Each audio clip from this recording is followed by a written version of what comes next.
Oh, I love it, mate. How strange that we have effectively both had opposite ideas, more or less opposite. You want sanity, I want insanity. The ultimate clash of the titans.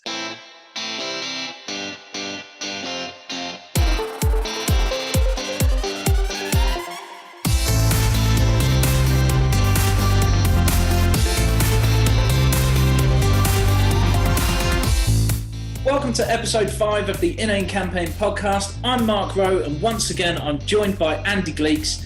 Together we will be casting a net into the wide pool of change.org and trying to pull out a big catch in the way of the funny and bizarre campaigns that are doing the rounds on Change. And then we'll be looking to catch our own whoppers with our own petitions, trying to gain the most support for the campaigns that we're running. Hello Andy, how are you?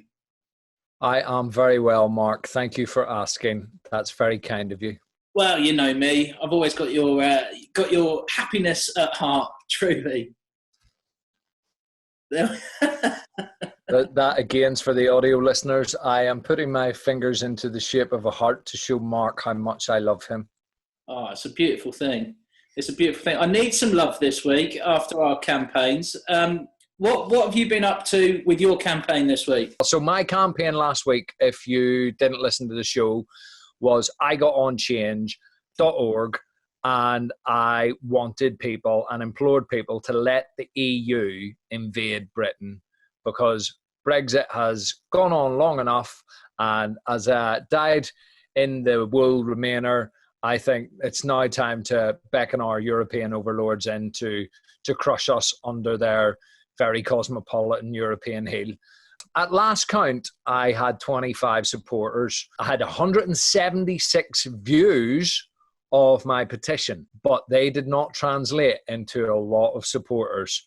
So people are clearly clicking on my page, having a yawn, and then moving on. Well, I guess you're going to have to up your game in terms of the way that you plead with them to try and get them to support you. Yeah, there was only 8 shares as well, which I'm very disappointed about. So that basically means with 176 views and 8 shares, there's a 4% view to share ratio. That is appalling. Although, to be fair, I got a 14% view to sign ratio. And I'm even bored of myself now talking about the numbers, to be quite honest, Mark.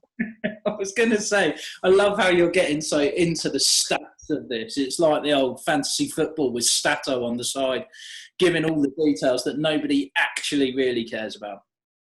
No, I should have just written a better blurb, to be honest, and then I wouldn't have had to obsess over the numbers. But I was pretty pleased with 25 supporters because 25 supporters is the most I've ever had. Actually, I had a little look just before we started recording. You're up to 26. Yeah! That's the magic number, as we all know. There you go. And as disappointed as you may be with all of your ratios, and I'd love to be able to come back and tell you that I'd worked out all of my statistics, but I have a life. So I didn't do that. But you still... I worked out some of your statistics. You worked them out for me. Yeah, I mean, I haven't had a look today, but at one point I was a bit worried. So I went on yours, and remember you were advocating, what was it again you were advocating? I can't remember. So my campaign last week was to try and make Supermarket Sweep the new way to shop. And That's right. Give everybody 3 minutes in the supermarket to go and pile their shopping into a trolley, and whatever you get is what you get. Beautiful. And a very admirable campaign. And at one point I went on and you had 7 supporters. Now, I think you've ended up with more than that. But you had 7 supporters at that point. You had 73 views, but you had 17 shares. Now, what's all that about, Mark? How do you have such a high share ratio? What's the magic? I think the sad truth is, my friend, that they count every time you as a person share that link somewhere. So that was just me putting it everywhere, putting it on Twitter, Facebook, Reddit. Again, I went back on there and I tried my very hardest to get some interest and get some support in it.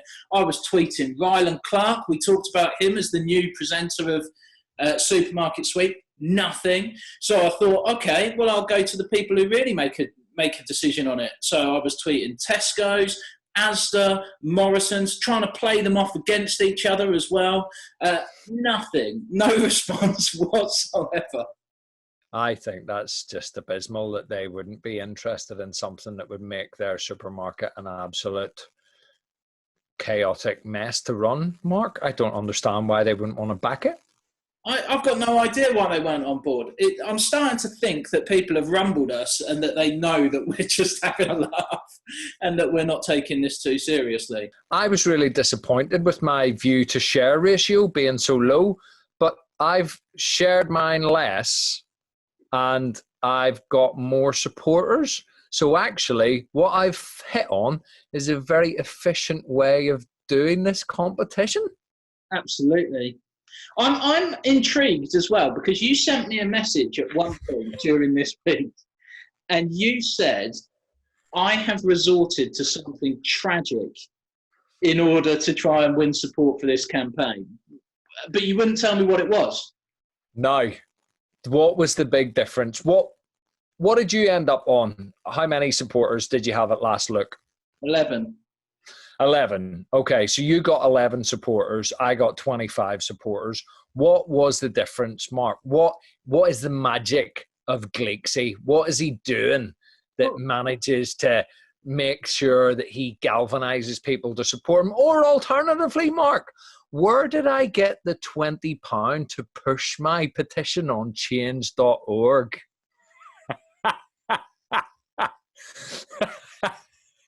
You bought those votes. You bought those signatures. Cash for votes. Cash for votes. If you pay 20 quid on change.org, they do the legwork for you. They get busy and they show it to like-minded people based on their algorithms. Well, you know, I've saved some money during lockdown. There's no commute. There's no petrol. I thought, let's put it into a worthy cause. What charity could I effectively support? What? Oh, me! The charity of me and the podcast competition. That is what I did, Mark, and I am not ashamed to admit it. Your victory cut me deep, and I thought, if it's 20 quid a win, 20 quid. That is disgusting. I am absolutely mortified by that. But you wish you had the idea. Oh, I'm devastated. I'm absolutely devastated. So hang on. So if you pay Change, then they promote your campaign and then you end up with more votes. Well, yeah, they just basically think of them as like an advertiser. They just basically get my petition in more pub toilets, on more lampposts, on more billboards. And, you know, that drives sales, doesn't it? I mean, I thought, could I slog myself around Facebook, Twitter, the social media, or could I put an internet diving suit on and plunge into Reddit like you do? Or could I pay £20, sit on my backside, watch Hamilton on Disney Plus, and just let my money make the internet come to me? I don't think that this is the kind of thing that we should be promoting and accepting. I don't think you can just win by putting the most cash into it. Well, yeah. Admittedly, if I carry on down this road, it's going to become a very expensive game for me, like £20 every week. I worry if this podcast runs and runs and I keep this up, by the end of the series, I'll be running a bigger national debt than America during the Great Depression. Yeah, and I'll be so destitute, I'll be singing Woody Guthrie's Dust Bowl Refugee outside of reopened Wetherspoons. I'm a Dust Bowl refugee. I don't know if you know the music of the Great Depression, Mark. No, I'm not au fait with that, to be honest. Check out Woody Guthrie's Dust Bowl Refugee. It's one of the classics, my friend. One of the classics. So I think we're going to have to establish some rules here because I am not happy with it. I am not happy that you have basically undermined the whole system by just chucking some money at the campaign. Well, what if I get addicted to doing it? Like, financial fair play is an issue in football. We're going to see Man City kicked out of the Champions League next year for hoarding £50 million right backs. The question is, are you going to kick me out of the Inane Campaigns podcast? Well, I am tempted. I am tempted, and I think I would probably have to go down that route, except I need to tell you this. So on Monday night, when I was thinking about what was going on and how we were going to promote this campaign, I had a little check on the Inane campaign emails. There was a receipt, Andy. I forgot about that. So I was well aware that you had paid £20 to try and promote your campaign. And obviously, the first thing that I did was see if it had stored your credit card details so that I was able to put that into my campaign. Alas, it doesn't do that. Oh. But on Monday night, I matched your £20. Ah, okay. So when I said, oh, all this tweeting is paying off and I'm starting to catch you up, it had absolutely nothing to do with it. We are both as underhand as each other. I love it. I didn't think it through, though, because I was obviously behind where you were at. So I haven't managed to catch you up. Although I've made a late surge, it's done me no good whatsoever. And I've literally just taken a £20 note and thrown it down the drain. You need to cheat early. That's what you need to do. So are we going to have a gentleman's agreement then that we're not going to throw money at this each week and start because it's going to get out of hand? I think we have to be. We'll say no money. Let's not let money's ruined everything else, Mark. Let's not let money destroy what we have together, what we've built. But 25 is loads of people. 26. And what's more, you insisted last week, virtually insisted that we would use a Twitter poll as well to try and gain more votes. Have you checked that? Do you know how that's affected the standings? Because maybe, sat there confidently, maybe you didn't do as well as you thought you did. Oh, no. What is it? I haven't checked the Twitter poll. I've been too busy. So, Andy, I have to you, my friend. We got one vote each. Oh, you shouldn't do that to people, Mark. That's not good fun.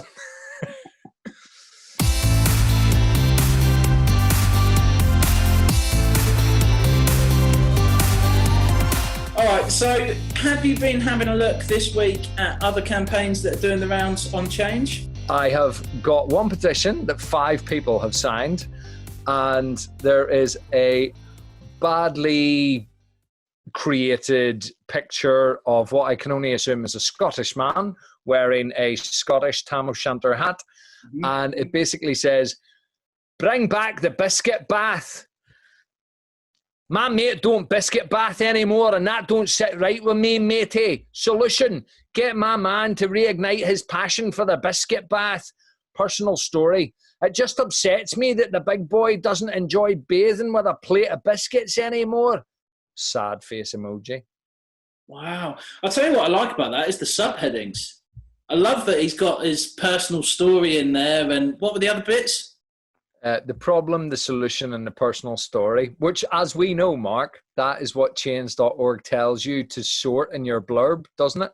It delineates those and says you need to sort, you need to set up your problem, your resolution, your story, blah, blah, blah. So literally, he has read that and went, I'll put that in and I'll just follow that word for word. What's the weirdest thing that you can bath in? I mean, there's the old thing about bathing in baked beans, isn't there? That used to be a charity thing that people would do. That's the key, isn't it? That's the only other real option that you see, the bath of beans. People are always at that for charities, aren't they? You don't see that much anymore, the bath of beans. Let's bring the bath of beans back. Is the biscuit bath exactly as it sounds then? Just a bath full of biscuits? Must be. Either that or he goes into the bath and he, like some sort of Roman emperor, he has a plate of biscuits. Roman emperors well known for their love of biscuits. Everyone sees them with grapes, but everybody knows that realistically what they were doing is eating digestive after digestive while No, they say Nero fiddled while Rome burned. He wasn't. He was in a bath eating a plate of biscuits, and that's the truth. If you were bathing in biscuits, what would be your biscuit of choice? Oh, well, now, I think, and I know there's a big debate about this because obviously, the clue's in the name, Jaffa Cakes. Jaffa Cakes would be quite spongy and they'd be quite comfortable, but as we know, they aren't biscuits. Spaghetti? Spaghetti?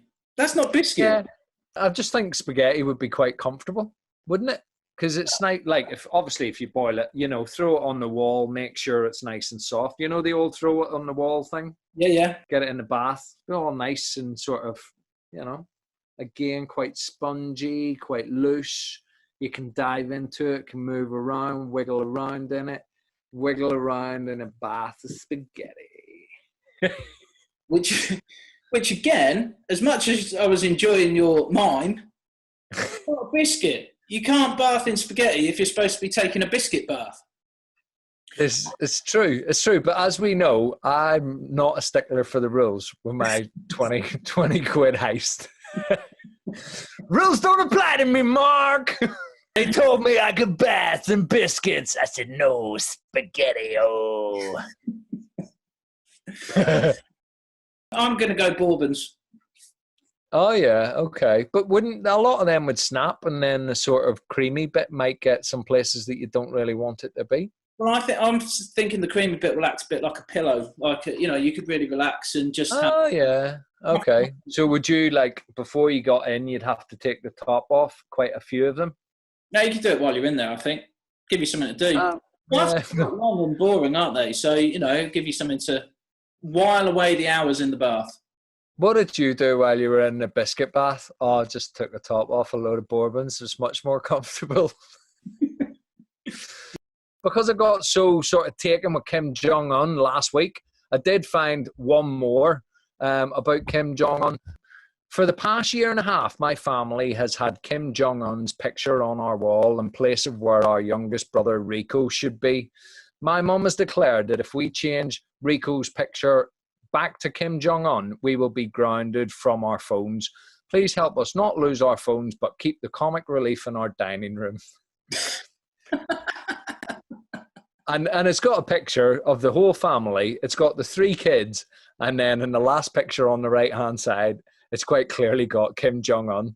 And I just love that. I love that idea that, they were just running about the house one day and they went, I know, let's swap Rico for the North Korean dictator. I like the fact that the parents know the only way to punish children in 2020 is to take away their phone.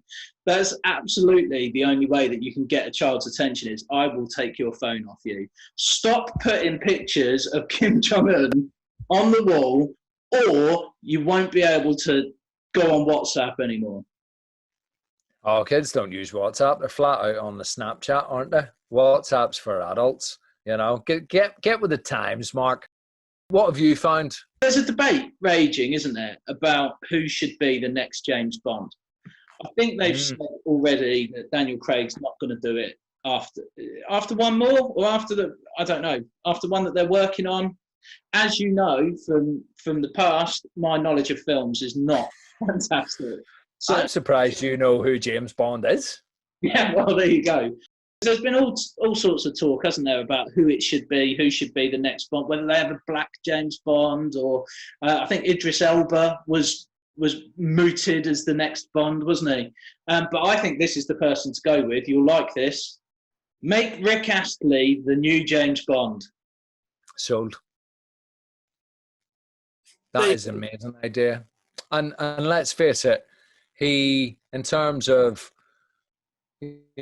spying for Britain, going undercover, defeating bad guys, he's never, ever going to give it up, is he? And he wouldn't let you down. No. What's the next bit? Around and hurt you if he was James Bond. Never going to run around. He might hurt you if you're on the wrong side, if you are not British or not fighting for British interests in the geopolitical spy game. Yeah, well, I think we've already put together a more convincing argument than the person who put it on Change, because they just wrote, Rick Astley should be the new James Bond. That is all. I mean, some campaigns just sell themselves, though, don't they? This is another good one that I found. I put this in, right? I'll be honest, the title didn't hook me that much, but it's the description that got me. All right? Okay. So the title was Bring Back Squirty Custard in a Can. Squirty custard in a can? I did not know that was a thing. Well, I didn't know it was a thing, but I'm assuming like the squirty cream that you get, that you can put on a hot chocolate and all of that, but they did it with custard. What do you think about that? Would you be a fan of squirty custard? I do like a bit of custard. So, Do you? yeah, but I prefer hot custard, and I'm assuming squirty custard out of a can ain't going to cut it. I mean, you could. This is a dangerous move and not one that I am suggesting that any of our listeners follow, but you could get a lighter and you could heat up the sealed can, the pressurized can, because that always goes well, doesn't it, when you heat up cans like that, pressurized cans. Anytime I've been at a bonfire and somebody's thrown a pressurized can in, there has been no health and safety problems whatsoever.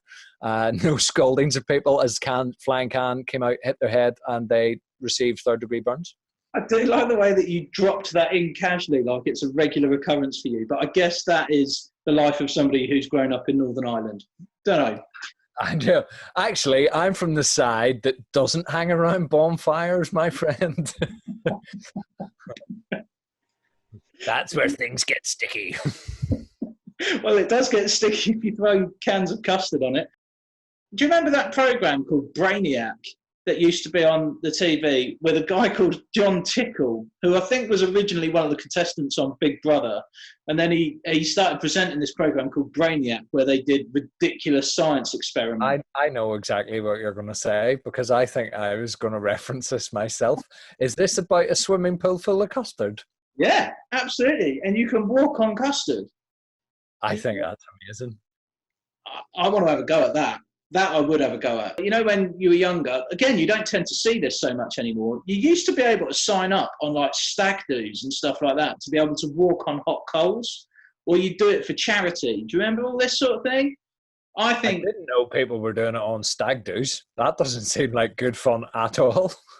I think it was a stag do kind of thing. You know, on stag do's, you go and basically do the most dangerous things that you can possibly do. And it's ridiculous to give drunk people the opportunity to do it. Like, you know, quad biking and paintballing on mountainsides. And I once went mountain boarding, but with the worst hangover in the world because we were on a stag do. So obviously I did. I made it about halfway down the hill, gave up, and then went and sat at the bottom and drank very, very sugary tea for the rest of the time.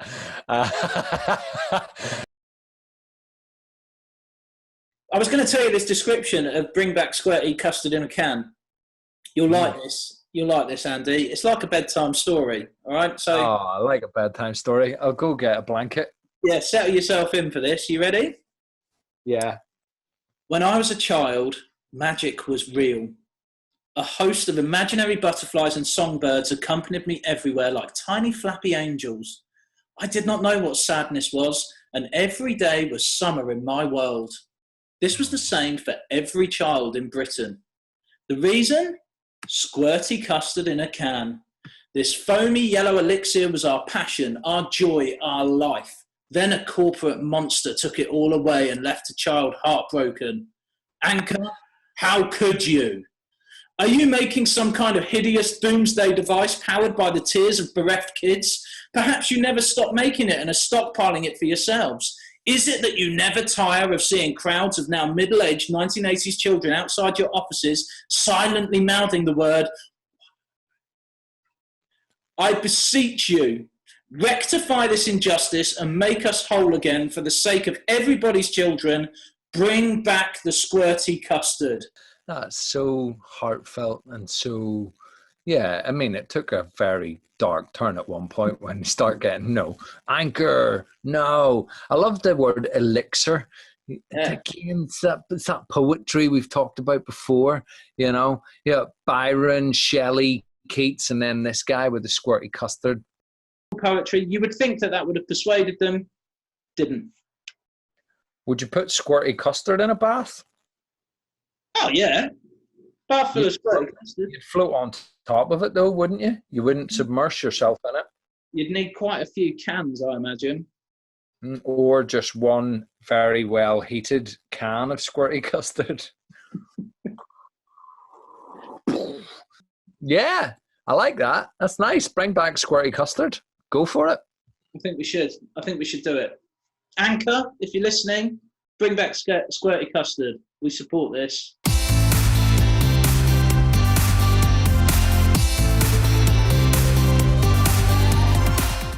So that is what other people have been doing on Change. We need to think about our own campaigns this week, and I need to, without spending a fortune, try and get back on top. What is it, 3-1 to you now? 3-1, 3-1, you're going down, you're going down. Yeah, this is not good. But before we talk about the campaigns that we are going to run this week, what have you ruled out? What have I ruled out? Okay, here's the ones that I ruled out. The Middle East conflict to be settled by one football match between Israel and Palestine. Oh, that's not. That's got an air of World War I all about it. But they can draft in 3 ringers each. So Palestine or Israel, they can try and persuade good footballers, so they might get their hands on Ronaldo, Messi, Harry Kane, say, and just spice it up a bit. Because as we all know, Israelis and Palestinians cannot play football for toffee. So who's going to watch that contest? Speaking of the Middle East, a woman in my local area has been put on a terrorism watch list. I'm not saying that the British Secret Service have got things wrong or are ultra paranoid, but all she has done is send supplies to the refugee camps in Calais, and she got put on a terrorism watch list for that. She's lovely, warm, and compassionate, and they think she's in Al Qaeda. I don't quite know what to say to that. I think that's what is someone as nice as her going to do as a terrorist? Go out on the streets of London and use a duvet launcher for the homeless? Hey, homeless people, how about a comfy nap? Oh, I'm feeling really sleepy. What's she going to do? Launch a food grenade? Set a baked potato incendiary device to go off at lunchtime? This exploded and all I could taste was this deliciously hot, fluffy King Edward oozing melted butter. You don't think she'd get on the tube and detonate an aid parcel, do you? Like, what? I just don't understand. How can you get it so wrong? The other thing that I wanted, that I thought I might do, was I might campaign to bring back Happy Days. Yes, now you're talking. But I want the actors to be the same age as they are now. Yes, absolutely. Here's a thing for you. You will love this. I once went out for a jog. That's not the whole story. That's not the... Really, Mark? Wow, that's great. Tell me more. At one point, I got quite into running, and I used to go and run around an entire lake in Milton Keynes, and I ran past Fonzie. Wow. What was Fonzie doing in Milton Keynes? Henry Winkler? Henry Winkler was taking a walk around Tonwell Lake, and I went jogging past him, gave him a little wave as I went, and then carried on my merry way, trying to look like I wasn't dying inside from my run. What was he? Why was he there? He was in Panto. Ah, how the mighty have fallen. Yeah, he was playing Captain Hook in Peter Pan at Milton Keynes Theatre. You start off on primetime US syndicated television, end up in Milton Keynes. I know. That is the trajectory of all stars. Well, hang on. Some of us start off in Milton Keynes. You dare to dream, Mark. That's the difference. You started at the bottom, started at the bottom. Now I'm here. There's only one way to go if you start off in Milton Keynes. That's all we'll say. You're going to end up on primetime American syndicated television. That's what's going to happen to you. You're the yin to Fonzie's yang. I want to be cast in your remake of Happy Days. That's what I want to do. Yeah, I like that. So basically, in my remake, you'd get an aged Henry Winkler.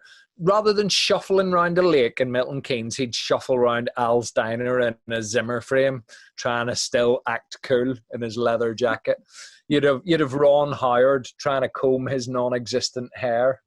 I mean, they're going to struggle to get Richie Cunningham's mum and dad back for the remake, but I don't know. Maybe they could just recast somebody in the role of Richie Cunningham's mum, who would be a sort of kind of homely, housewife, takes care of their children. I know, just get Mrs. Brown. Just recast Mrs. Brown from British television, get one of our shining stars and put them in the remake of Happy Days. That would be hilarious. You'd only have convicts watching it if you did that. Sounds good to me. So they were my two ideas, but I sort of scrapped them because I just thought, you know what, I would really have to pay 20 quid to get some traction behind those two. Yeah, I think that's going to cost you more than 20 quid, I think.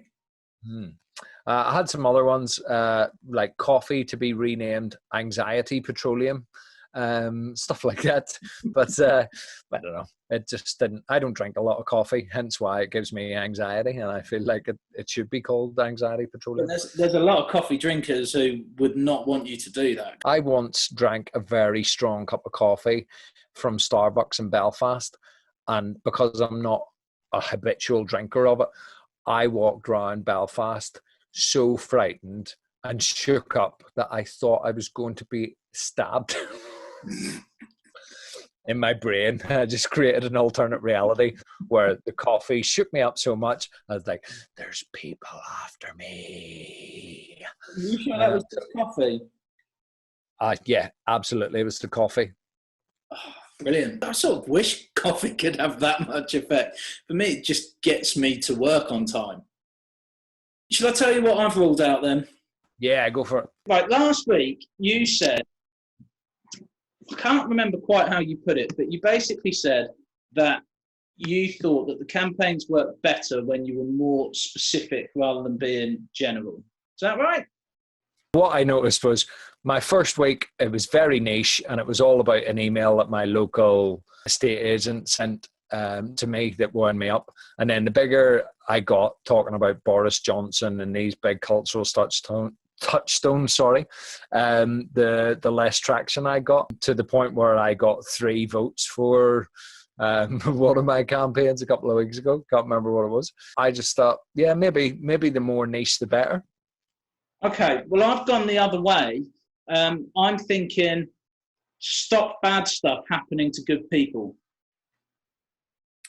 Well, that's a very noble thing. Yeah, I think that's a good campaign. But I'm obviously, this is an inane campaign, so I don't want to get into the actual nitty gritty of some really bad things that happen. I'm talking about, stubbing your toe, burning your toast. I don't want to see those bad things happening to good people anymore. I think we should stop that. I don't really think that Change.org's got the power to just stop random events, random bad events. Why not? Don't know. Think that's live. Well, if enough people want it, then and they sign the petition, then we can stop those things happening, can't we? Yeah, okay. If you truly believe in the magic of Change.org in that way, that's fine, Mark. I might need to have a phone call with some people. Talk about your mental capacities. Well, this is what they say. They say if you want something bad enough, you can have it. And I want to stop bad things happening to good people. Yeah. Stubbing toes. What else? Losing their bus pass. Yeah, well, that's a bad one. I wouldn't want that to happen to anybody who's a good person. No. On the other hand, if they were a bad person, I'd be delighted if they lost their bus pass. Oh, yeah. Would you applaud? I'd do a little dance. Good. That's nice. There's Mark rubbing salt in the wounds of angry pensioners everywhere. Yeah. Well, if they're a bad person, they deserve it, don't they? Yeah, That's it. It's very, very black and white.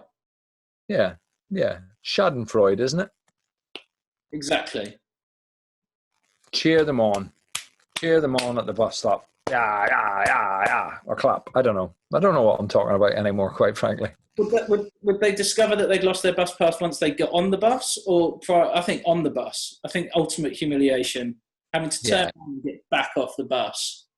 That's always the worst, isn't it? You've got a whole bus kind of wondering what you've done, what the shame is. Because let's face it, the bar for getting on a bus is very low. Yeah, but so to be not admitted to the bus is the lowest of the low indeed.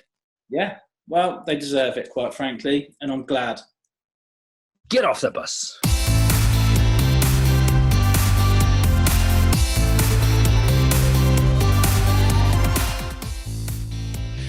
All right, so what have you decided is going to be your campaign for this week, Mr. Gleeks? Okay. I want Joe Exotic to be released from prison and allowed to run as Kanye West's vice president. Oh, well, this is going to get very interesting. Oh, okay. We all watched Tiger King, vintage early lockdown from 5 years ago. 5 years ago it was. It felt like 5 years ago. We all thrilled to the adventures of crazy man Joe Exotic. That man sure did love protecting his tigers. Never was there a more egoless, selfless zoo owner dedicated to the preservation of one species. And the authorities did what they always do with all prophets of truth. They laughed at him, derided him, they locked him up. The world needs Joe Exotic's sense of warmth and compassion. They threw him in jail, a bigger miscarriage of justice than Deirdre Rashid. The man himself said he was the victim of discrimination as an openly gay man with the largest collection of generic tigers and crossbreeds. Everyone knows Carol Baskin killed her husband. She's the real villain of Tiger King. Anyway, let's make amends. Free Joe Exotic, but free him on license. And parole has one condition. Joe Exotic must be Kanye West's running mate and vice president. If they win, then Joe can be officially pardoned by the president. Think about it. America went through the looking glass in 2016 when they elected a bankrupt narcissist who would struggle understanding the hungry caterpillar. Why not let them jump properly down the rabbit hole by doubling down on the fun, bringing together the craziest, most egotistic twosome since Kim Kardashian and Kanye. Esso in the 1980s used to say, put a tiger in your tank. Well, put one in the Oval Office. Joe Exotic and Kanye West 2020, because the world isn't crazy enough. Fair play. Here's the thing. We talked previously about drawing battle lines, and obviously, as people have seen, we are fiercely competitive about winning these little competitions each week. But this is about to get tasty, because I don't think Kanye West should be running for president. So my campaign is something a little bit different. It says this: the world today is a bizarre place. I mean, who'd have thought a year ago you'd have to stay a couple of metres away when you pop out to buy some potatoes, that only recently reinstated football on the telly would be accompanied by canned cheering, and that you'd be wearing a mask all year round, not just on Halloween. So it's not really that surreal that a man who seemingly struggles to spell his own name to the point that he's reduced it to just the last two letters, not all that surprising considering he prides himself on being a college dropout, is genuinely talking about running for president. The madness needs to stop. The trouble is, as Andy said, America has a track record of famous people from the world of entertainment venturing into politics, with Ronald Reagan, a previous president, and Arnie following in his footsteps as governor of California. Who's to say that Kanye won't be able to grab the power that he wants? In order to ensure that his presidential bid all falls down, we need to make sure that he has a formidable opponent. And we don't think either Biden or Trump have the stones to stop Kanye wagon rolling into Washington. If we're really going to stop him getting the keys to the White House and keep Kim as the first lady of Twitter, not the whole of the USA, then something's going to have to be done. It's time to reignite a battle that had the world on the edge of their seats and up the stakes to the biggest prize in politics. Enter stage right someone with their own big reputation, the fearless Taylor Swift. There's been bad blood between Tay-Tay and Ye ever since the 2009 MTV Awards, when Kanye showed a more heartless side as he gatecrashed Swifties' acceptance speech for Best Video. Visibly thrown, Taylor had to try and shake it off, and she managed to hold it together and come out on top. She did it then, she can do it again. Now we need to ensure it's Taylor's name filling the blank space on the ballot form, and that someone with more wit, humility and class than Kanye will ever have puts him firmly back in his place. She's ready for it now. Oh, I love it, mate. How strange that we have effectively both had opposite ideas, more or less opposite. You want sanity, I want insanity. The ultimate clash of the titans. I love that. That's how weird, isn't that? That's so strange that we both, well, I mean, he's in the news. It doesn't take a genius to grab at that story and turn it into something. It is going to be quite the contest, and with, you know, quite serious consequences one way or another. Oh, I mean, it's going to set the tone for the future of the earth as we know it. Do we want to go, like I said earlier, further down the rabbit hole into madness, into Wonderland, and all of that sort of trippy-induced madness? Or do we want to listen to some country pop music?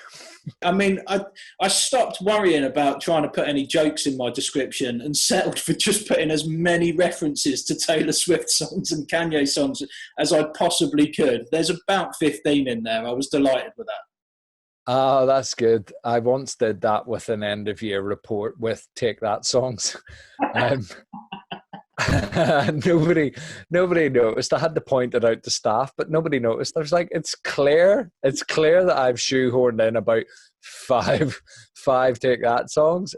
You know, a blind man could see it, but no, it was not to be. I love this. This is a true head-to-head. This will set the cat amongst the pigeons. Can you bring it back to 3-2, or can I burst into a 4-1 lead? I think it says a lot about the world if you win this one. I'm really, really worried that you probably will. You know, based on previous weeks, it's not looking good for me. I've already had my first obstacle, by the way, because whilst I was waiting to record this, I thought, well, I'll get on Reddit and I'll get a head start. Goodness knows I need all the help I can get, right? So I tried to post it on a Reddit Taylor Swift group on Reddit. And I thought, this is the perfect place. There's like 97,000 people on this page. But I messed it up already because I mistyped the title and said, oh, delete that. And then went to retype it. And it said, this link has already been shared. You cannot share it for another 30 days. Scuppered. Yeah, Your diabolical plan has come to nothing. Where did I leave that? I didn't give up that easily. So I messaged the moderators of this group, right, and said, "Oh, I'm really sorry, I've messed up, and I'm not trying to spam the group, but I think your followers will be really interested in this. Why don't you put it on?" And I just got back immediately a really short, sharp message that just said, "This is not allowed." That was it. Getting told off on Reddit. Yeah, so the Taylor Swift group on Reddit, whoever you may be, whoever these moderators may be, get a sense of humour and start to have some fun and stop being so rude in the messages that you send back. Otherwise, next week our campaign will be shut down Reddit's Taylor Swift page. And with the vast amount of petition signatures that we are bound to get, you will be shut down forever.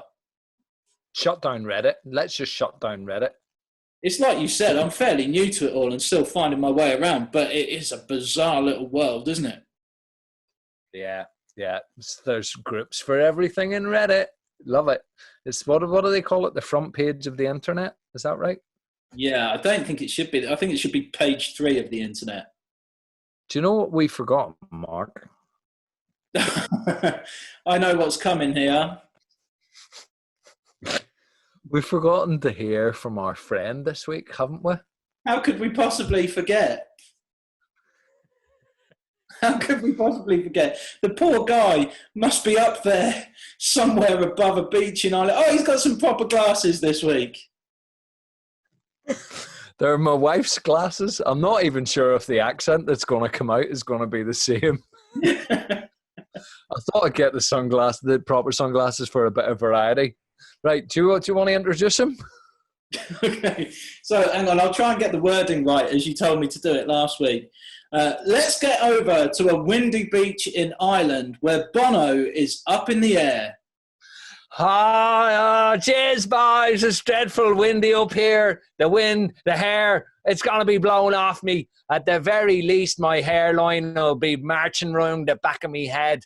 I'm having a dreadful time as well. The children down below on the beach keep shooting me with ball. You can help me, Mark. Are you a good shot? Yep. You look like you might know your way around an air rifle, all right. Do you want to get these little scumbags with me? Come on, Mark Rowe from Milton Keynes. That's where you're from. I honestly don't care if you don't posse up with me, Mark, because I will get them with or without you.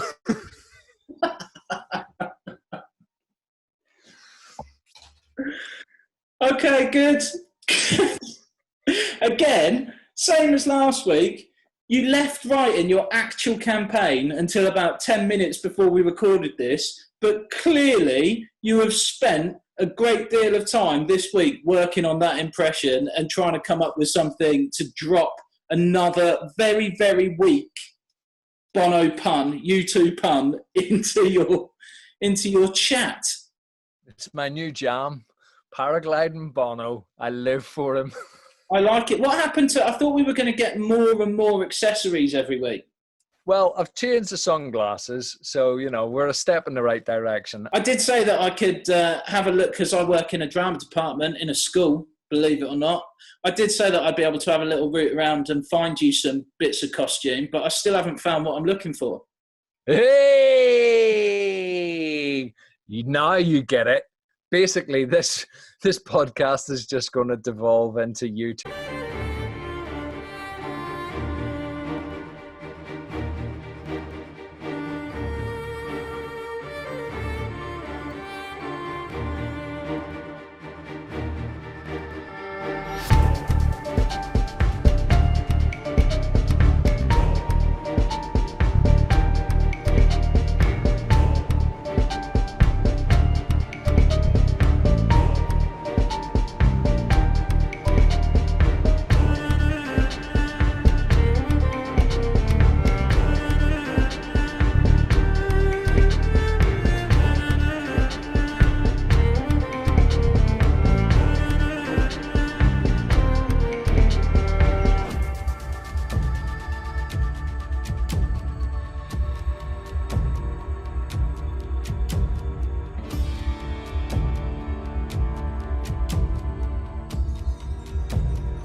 Two puns. What's the point in a competition? Let's just do that.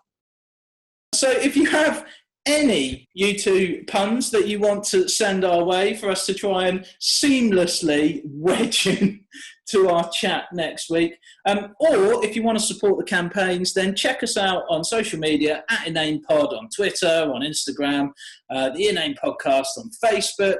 Just go and find them and please support the campaigns, because quite frankly, I can't afford for you not to. Same. I don't want to end up like Woody Guthrie singing Dust Bowl Refugee. It's going to be interesting this week, Andy. I honestly am waiting with bated breath to see who comes out on top in this one. I'm slightly concerned that it isn't going to be me again. And as I said earlier, I think that says an awful lot about the state of the world if you win once again. How far down the rabbit hole do you want to go? I'll see you next week. Cheers, buddy. Joe Exotic and Kanye West for president!